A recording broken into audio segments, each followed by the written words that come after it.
When John Malkovich began appearing on Chicago stages more than 30 years ago, it quickly became evident that he had a rare capacity for portraying characters with dark and troubled souls. Throughout his career in theater and movies, it's been those kinds of roles that have garnered him a lot of attention and praise. This weekend, John Malkovich is bringing another such character to Chicago in the form of a very real serial killer who left in the late 1970s and 80s a trail of victims in Europe and the United States. The show itself is unconventional. It's called The Infernal Comedy, and here's a bit of it.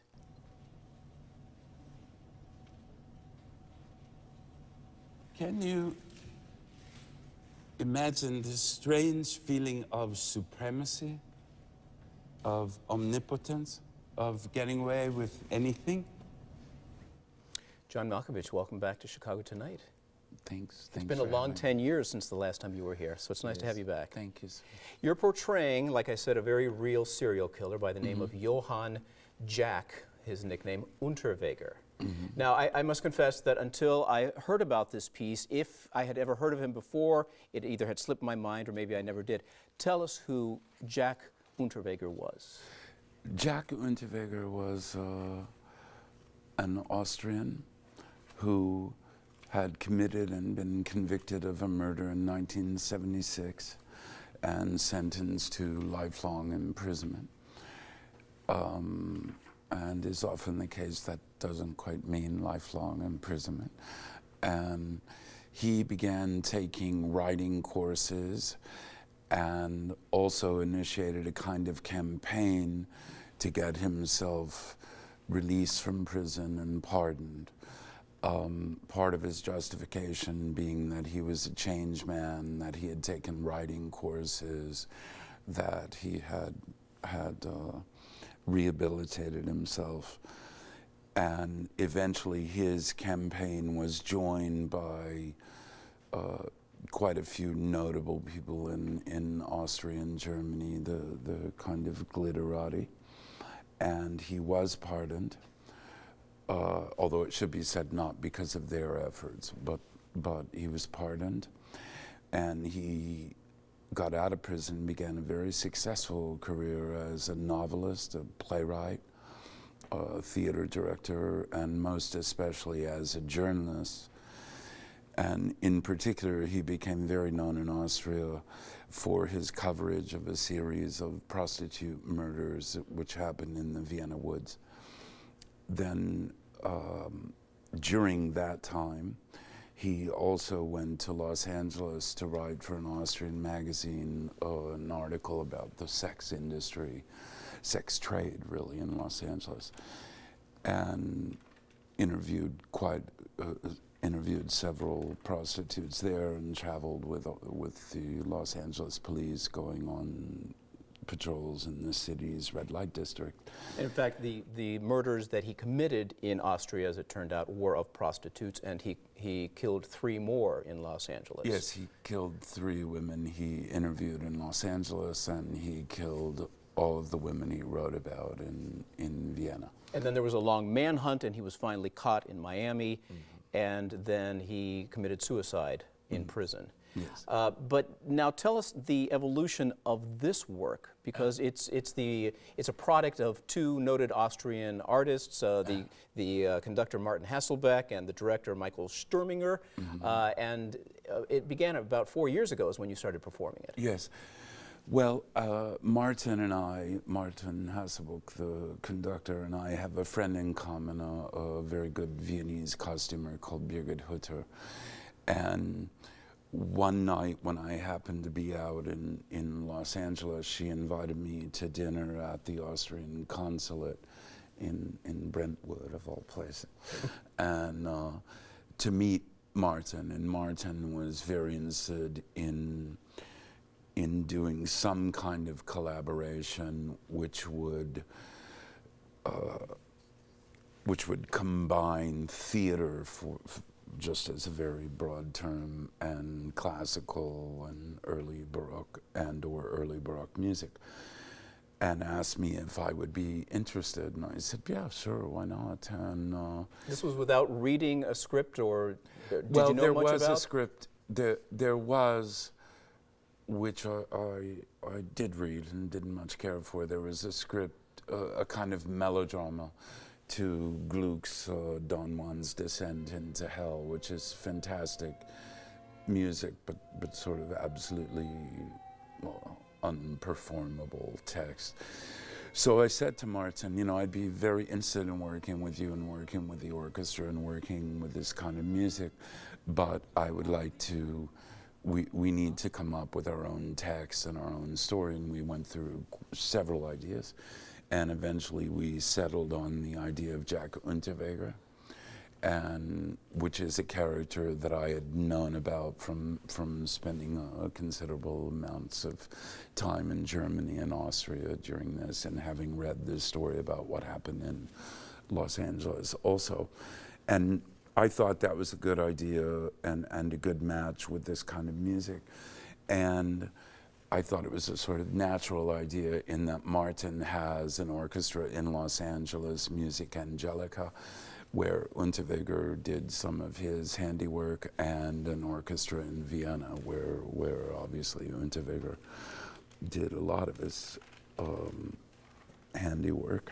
Well, as I mentioned, it's unconventional because for much of this you're addressing the audience. There are two trained sopranos that portray the prostitutes that Unterweger killed. There is a chamber orchestra behind you playing, among other things, Vivaldi and Mozart. How does all of that combine to tell the story of Unterweger? Well, the piece is written by Michael Sturminger, who I think is very clever and very clever writer, and works mostly in opera and is very knowledgeable about this kind of music, and in fact this kind of piece. He wrote a terrific opera quite a few years ago and did it, called I Hate Mozart. The piece really does this. I think, firstly, it creates the exact experience the Austrian public had when they were kind of introduced to Unterweger, that he's this charming, kind of slightly goofy, amusing person who just happens to be a serial killer. Yes, who became quite popular and was always on television in Austria and was kind of the go-to person and the poster boy for rehabilitation. But then through the piece, you learn what precisely you're dealing with, really, as opposed to what you thought you were dealing with. At this point in your career, and you will have something of a landmark birthday this year, I won't reveal which one, are there still new challenges for you, or is every role still a challenge? Oh, I think every role is still a challenge. When you go out on stage, it's always a challenge to be good, to try and stay ahead of the public, to work in conjunction with your comrades. And of course, operas are funny because you only do them a few times a year. So that means, because we do in fact 2 operas, then that means you have to keep kind of 4.5 hours of text in your head, arias in Italian in your head. And do you consider this an opera? This is a kind of, you could say, chamber theater with opera, or you could just say it's an opera also. And the idea of the singers, I think, is very clever. Of course, initially that came about because that's what we were doing, mixing opera and classical music, because there's instrumental music in it too. I want to talk about another work that you're doing with these two gentlemen, which is more operatic, but we're going to save that and put that on the web. But you talked about your collaborators, and we have some video of you collaborating at Steppenwolf about 30 years ago in a show called Say Goodnight, Gracie. Oh my goodness. And tell us about your memories from way back, because you were one of the co-founders of Steppenwolf, and here it is nearly 36 years later. How do you view it now versus then? Well, I wasn't a co-founder really. That was Jeff Perry and Terry Kinney and Gary Sinise, but I was an original, a member of the original company. And what memories does this bring back when you see this? Well, we shot this here in the studio here, I think, somewhere. You've had a long collaboration with Channel 11 here. And this is the first play we did with Austin Pendleton. And a very good cast: Jeff Perry, Joan Allen, Glenn Headley, Francis Guinan.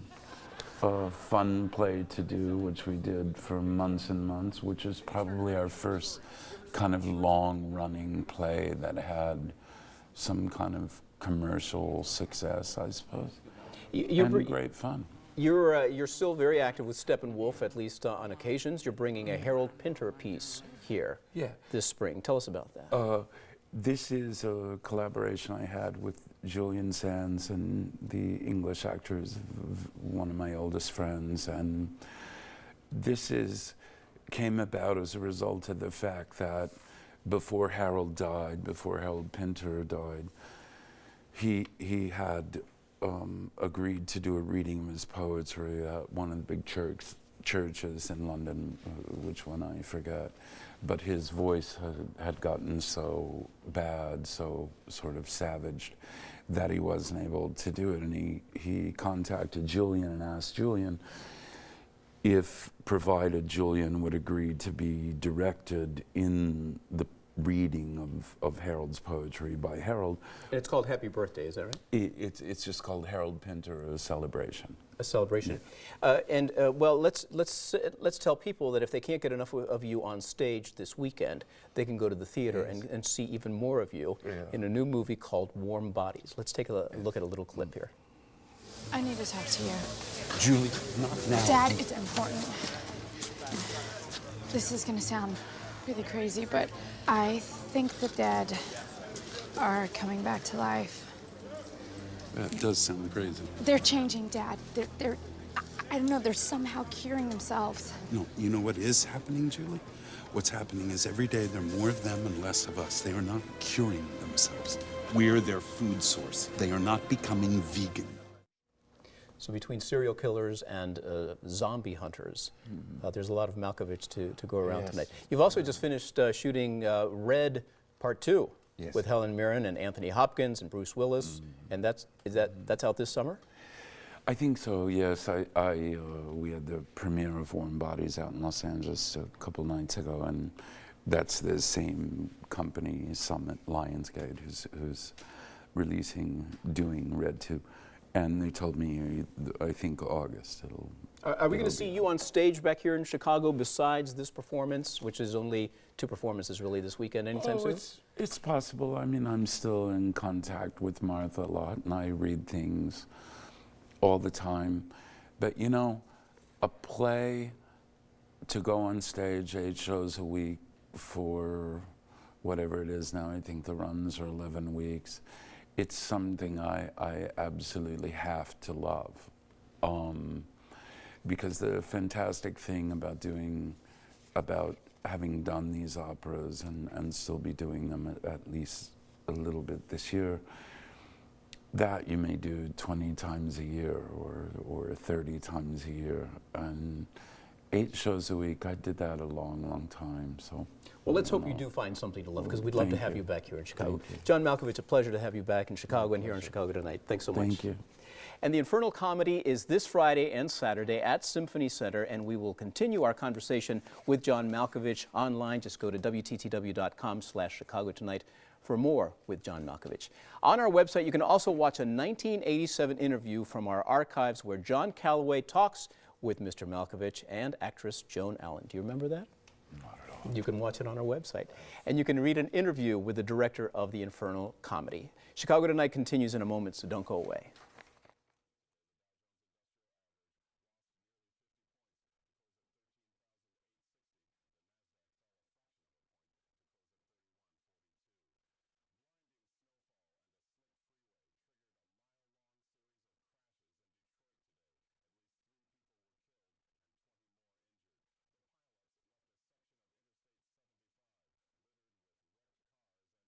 And we're talking with the great John Malkovich here in Chicago this weekend for a kind of synthesis opera theater production play called The Infernal Comedy. But you have also collaborated with the two gentlemen who helped write and produce this show.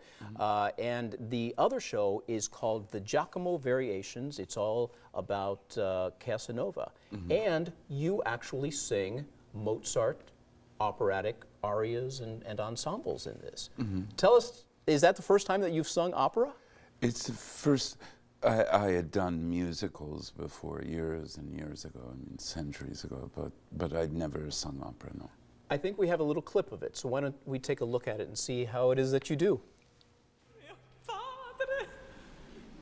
E quella tua madre che te lo dirà, che te lo dirà, tua madre che te lo dirà, tuo padre che te lo dirà. Well, I'd say you do pretty well for not being classically trained. This is also something of a concept piece where you combine again, theater with music, and it's a number of selections from different Mozart operas. Tell us about that. Well, after we had done The Infernal Comedy, Michael Sturminger, the director, Mickey was very interested in doing another piece, which obviously couldn't be like The Infernal Comedy, and he had developed for some time an interest in the character of Giacomo Casanova, whose memoirs, the Histoire de ma vie, is really one of the great, probably the great historical record of the 18th century. And it is quite a fascinating character, not very similar to how he's normally portrayed. As the Lothario who has conquest after conquest, much like Don Giovanni, which Mozart sent to music.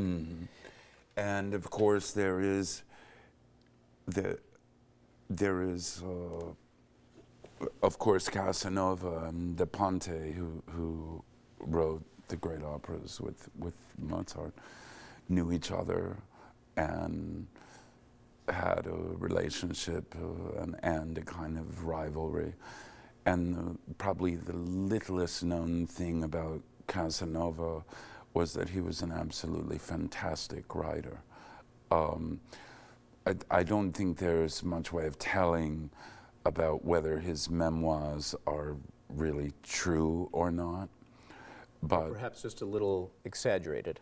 Very likely, but they're wonderful records of the 18th century, and it's a fantastic page turner. I know that you're taking this to Canada and presenting it several places there. Any plans to bring it here to Chicago? Not at the moment. This is already our third year of Infernal Comedy, and we're just coming now. Maybe it would happen at some other time. I think next year, the definite dates, at least that I have, are I have New York. I think there are two places, maybe Montreal and Quebec in Canada. We do Prague Spring Festival, and there may be one other in Switzerland. Hopefully you'll add Chicago to this, because we'd love to see it here. I can't let you go without talking about John Malkovich, the fashion designer, because again, the last time you were here was about 10 years ago, and we were just beginning to hear about you designing your own line of clothes. Now you're up and running. It's called Techno Bohemian. You design everything. You pick out the fabrics. I think we have some images of some of your clothes. Tell us how that side of John Malkovich developed. Well, I had always been interested in fashion and worked to some extent in fashion and in costume plays and done all kinds of things. I wrote and directed 3 fashion films for my friend Bella Freud, a very gifted English designer. And my first line, which was called Uncle Kimono, I met a young Italian man, Francesco Rulli, who worked with a fabric company, and he asked me if I would be interested in designing lines. So I did that. I did 10 collections, and then I stopped because I wasn't happy with the way it was being produced. And then about 4 years ago, I guess, I started a new line with my partner Riccardo Rami, who works out of Prato next to Florence in Italy, and it's things, that I draw and design and do. They're really beautiful. It's unusual. It's very elegant. Are you wearing John Malkovich besides being John Malkovich? This is mine, yeah. But the rest, no. But I started doing that. I'll go to Paris in a few days, because outside of Paris, right by the airport, every year, twice a year, is the big fabric fair where you go and choose all the fabric. It's called Premiere Vision, and I'll go there on the 10th of February. Well, we look forward to your future designs. Thank you. Thanks for being here again, John. Pleasure. Nice to have Thanks you. for having me. Thank you. And thank you for this tuning into this Web Extra with John Malkovich.